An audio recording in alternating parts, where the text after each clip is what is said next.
Merchants prospered in feudal Japan, especially during the Tokugawa period, as it was usually free from war, crime, and poor roads.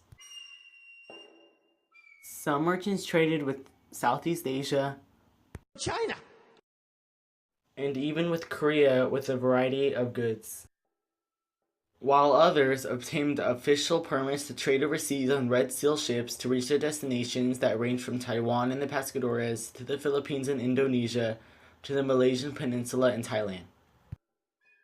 However, a new bustling port and financial center in feudal Japan, Osaka, aided in merchant success.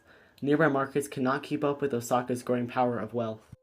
Edo, for example, was a fair-sized rice market of its own. Its sales were greatly exceeded by that of Osaka.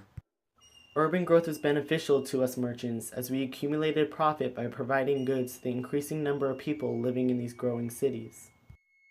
Even merchant women experienced benefits by learning how to read and write to be able to deal with correspondence and the accounts of their husbands' businesses. Merchants acquired wealth by employing artisans into financial centers.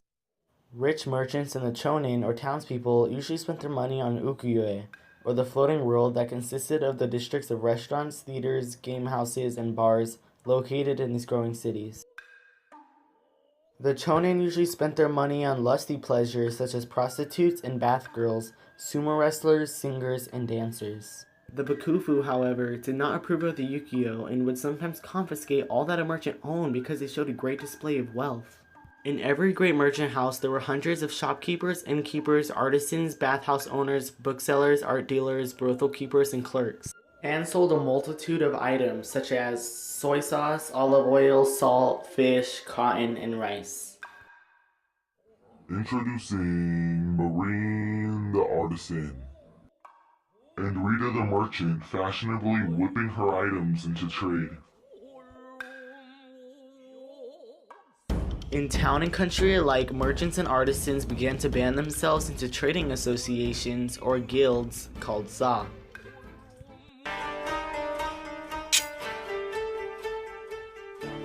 The site of a main daimyo castle usually became a fairly lively and populous town, since merchants and artisans as well as the daimyo's samurai congregated there.